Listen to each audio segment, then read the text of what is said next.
ನೋಡಿ ಯಾವ ರೀತಿಯಾದಂಥ ರಾಜಾತಿಥ್ಯಕ್ಕೆ ಪೊಲೀಸರು ಮುಂದಾಗಿದ್ದಾರೆ ಅಂತೇಳಿ ಮತ್ತೇನಾದರೂ ಇವ್ರ ಬಗ್ಗೆ ಹೇಳಿಬಿಟ್ರೆ ಇವರಿಗೆ ಬೇಸರ ಆಗತ್ತಂತೆ ಪೊಲೀಸರಿಗೆ. ನೀವು ಮಾಡಿರುವಂಥದ್ದು ಸರಿನಾ ಇದು? ದರ್ಶನ್ ಅವರನ್ನ ಸೇಫ್ ಮಾಡುವಂತ ಒಂದು ಪ್ರಯತ್ನ ಯಾರೋ ರಾಜಕಾರಣಿ ಸಚಿವರು ಯಾರೋ ಮಾಡಿದ್ದಾರೆ. ಮೊದಲ ಫ್ಲೋರ್ನಲ್ಲಿ ದರ್ಶನ್ ಅವರು ಇದ್ದಾರೆ ಪೊಲೀಸ್ ಸ್ಟೇಷನ್ ಅಲ್ಲಿ. ಅವರ ಕೊಠಡಿ ಕಾಣಬಾರ್ದು ಅಂತ ಶಾಮಿಯಾನ ಹಾಕಿದ್ದಾರೆ. ಏನು ಅವಾರ್ಡ್ ತಗೊಂಡು ಬಂದಿದ್ದಾರಾ? ಕೊಠಡಿಯಲ್ಲಿ ದರ್ಶನ್ಗೆ ರಾಜಾತಿಥ್ಯ ನೀಡಲಾಗ್ತಾ ಇದೆಯಾ? ಏನೂ ಕಾಣಬಾರದು ಅಂತ ಶಾಮಿಯಾನವನ್ನ ಹಾಕಿದ್ದಾರ ಪೊಲೀಸರು. ಅನ್ನಪೂರ್ಣೇಶ್ವರಿಯ ಠಾಣೆಯ ಪೊಲೀಸರ ವಿರುದ್ಧ ಈಗ ವ್ಯಾಪಕವಾದಂಥ ಆಕ್ರೋಶ ವ್ಯಕ್ತವಾಗ್ತಾ ಇದೆ. ಯಾರ ಸೂಚನೆಯ ಮೇರೆಗೆ ಇವರು ರೀತಿಯಾದಂಥ ಶಾಮಿಯಾನ ಹಾಕಿದ್ರು? ಯಾವ ನಿಯಮಗಳಲ್ಲಿದೆ ನಿಮಗೆ ಈ ರೀತಿಯಾಗಿ ಶಾಮಿಯಾನವನ್ನು ಹಾಕಕ್ಕೆ? ಯಾರೋ ಅರೆಸ್ಟ್ ಆದಂಥ ಸಂದರ್ಭದಲ್ಲಿ ಬೇರೆ ಪ್ರೊಸೀಜರ್ಗಳನ್ನು ಹೇಗೆ ನಿಭಾಯಿಸ್ತಿರೋ ಅದೇ ರೀತಿಯಲ್ಲಿ ಇಲ್ಲೂ ನಿಭಾಯಿಸಬೇಕಾಗಿದೆ. ಇದು ಎಕ್ಸ್ಟ್ರಾ ನಿಭಾಯಿಸುವಂಥದ್ದು ಏನಿದೆ? ಎಲ್ಲಿದೆ ನಿಮಗೆ ರೂಲ್ಸ್ ಬುಕ್ಗಳಲ್ಲಿ? ಶೋಮಿ ಎಲ್ಲಾದರೂ ಒಂದು ಕಡೆಗಾದರೂ ರೂಲ್ಸ್ ಬುಕ್ನಲ್ಲಿ ಇದೆಯಾ? ಓಕೆ, ಇಂತಿಂಥವ್ರು ಎಲ್ಲರೂ ಅರೆಸ್ಟ್ ಮಾಡಿದಾಗ ಅವರಿಗೆ ಈ ಥರ ಶಾಮಿಯನ್ನೆಲ್ಲ ಹಾಕಬೇಕು, ಅವರಿಗೆ ವಿಶೇಷವಾಗಿರುವಂಥ ವ್ಯವಸ್ಥೆಯನ್ನು ಮಾಡಿಕೊಡ್ಬೇಕು.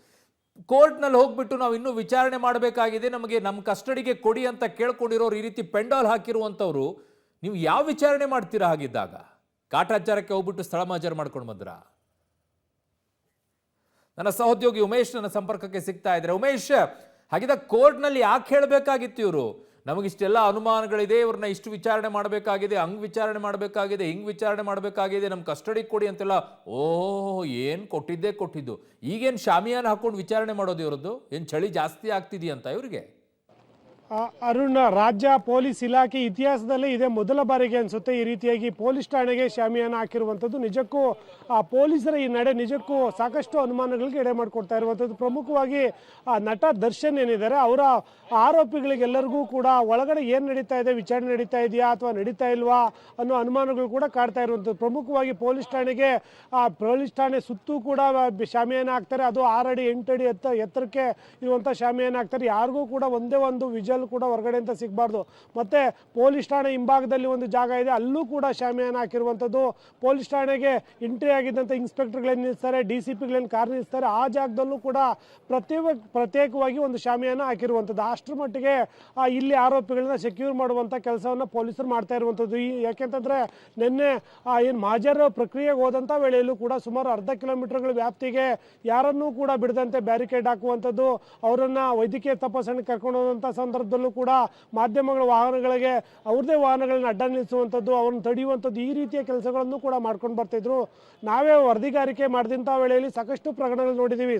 ಪೊಲೀಸರೇ ಆರೋಪಿಗಳನ್ನ ಇದೇ ರೀತಿಯ ಕೊಲೆ ಪ್ರಕರಣದಲ್ಲಿ ಪೊಲೀಸ್ ವ್ಯಾನಲ್ಲಿ ಹೀರೋ ರೇಂಜ್ಗೆ ಬಂದು ಅವ್ರನ್ನ ಪದೇ ಅವರೇ ಮುಂದೆ ನಿಂತು ವಿಜಲ್ ತೋರಿಸಿದಂಥ ಉದಾಹರಣೆಗಳು ಕೂಡ ಇದ್ದಾವೆ. ಆದರೆ ಈ ಪ್ರಕರಣದಲ್ಲಿ ಯಾಕೆ ಆ ಥರ ಮಾಡ್ತಾ ಇಲ್ಲ, ಅಥವಾ ಅಟ್ಲೀಸ್ಟು ಶೂಟ್ ಮಾಡೋದಕ್ಕೂ ಕೂಡ ಯಾಕೆ ಅವಕಾಶ ಕೊಡದಂತೆ 144 ಸೆಕ್ಷನ್ ಯಾಕೆ ಹಾಕಿದ್ದಾರೆ ಅನ್ನೋದು ನಿಜಕ್ಕೂ ಸಾಕಷ್ಟು ಅನುಮಾನಗಳಿಗೆ ಕಾರಣ ಆಗುವಂಥದ್ದು. ಕೊಲೆ ಪ್ರಕರಣದಲ್ಲಿ ಇತರೆ ಆರೋಪಿಗಳಿಗೆ ಒಂದು ನ್ಯಾಯ, ಇವರಿಗೆ ಒಂದು ನ್ಯಾಯನ ಅನ್ನೋ ಅನುಮಾನಗಳು ಕೂಡ ಬರ್ತಾ ಇರುವಂಥದ್ದು. ಪೊಲೀಸರು ಇತ್ತೀಚೆಗೆ ಅಂದರೆ ಮೊನ್ನೆಯಿಂದ ನಡೀತಾ ಇರುವಂಥ ಕೆಲವೊಂದು ಘಟನೆಗಳು ನೋಡಿದ್ರೆ ಪೊಲೀಸರಿಗೆ ಯಾಕೆ ಇಷ್ಟು ಕಾಳಜಿ ಅನ್ನೋ ಪ್ರಶ್ನೆ ಕೂಡ ಈಗ ಎದುರಾಗುವಂಥದ್ದು. ಅರುಣ್, ಓಕೆ ಉಮೇಶ್, ಮೇಲೆ ಮಾಹಿತಿಗೆ ಧನ್ಯವಾದಗಳು. ಯಾಕೋ ಅನುಮಾನಕ್ಕೆ ಹುಟ್ಟಿಸ್ತಾ ಇದೆ. ಅವರು ಸ್ಟೇಷನ್ನಲ್ಲಿ ಇರ್ತಾರಾ ಅಥವಾ ಯಾಕಂದ್ರೆ ಅಲ್ಲಿ ಯಾರು ಬಂದ್ರು ಹೋದ್ರು ಅನ್ನೋದು ಗೊತ್ತಾಗದೇ ಇರುತ್ತೆ ಅಲ್ಲಿ ನೋಡ್ಕೊಳ್ತಾ ಇದ್ರಂದ್ರೆ ಅವ್ರಿಗೆ ರಾತ್ರಿ ಎಲ್ಲಾದ್ರೂ ಬೇರೆ ಕಡೆ ಕಳಿಸ್ಬೋದು, ಎಲ್ಲೋ ಬೇರೆ ಕಡೆಗೆ ಆರಾಮಾಗಿ ಮನೆಯಲ್ಲೂ ಇರ್ಬೋದಲ್ವಾ? ಅವ್ರು ಅಲ್ಲೇ ಇದ್ದಾರಂತ ನಮಗೆ ಗೊತ್ತಾಗಬೇಕು. ಪೊಲೀಸರ ಈ ನಡೆ ಹಲವು ಅನುಮಾನಗಳಿಗೆ ಎಡೆ ಮಾಡಿಕೊಡ್ತಾ ಇದೆ. ಬಂದಿದ್ದು ಗೊತ್ತಾಗಬಾರ್ದು, ಹೋಗಿದ್ದು ಗೊತ್ತಾಗಬಾರ್ದು. ಅವ್ರನ್ನೆಲ್ಲಾದರೂ ಸೇಫಾಗಿ ಬೇರೆ ಯಾವುದಾದ್ರು ಮನೆಯಲ್ಲಿ ಇಡ್ತಾ ಇದ್ದೀರಾ ವಿಚಾರಣೆ ನೆಪದಲ್ಲಿ? ಯಾಕೋ ಅನುಮಾನಕ್ಕೆ ಕಾಡ್ತಾ ಇದೆ. ಟು ಮಚ್ ಆಫ್ ದಿಸ್ ಪೊಲೀಸರ ವಿಚಾರದಲ್ಲಿ.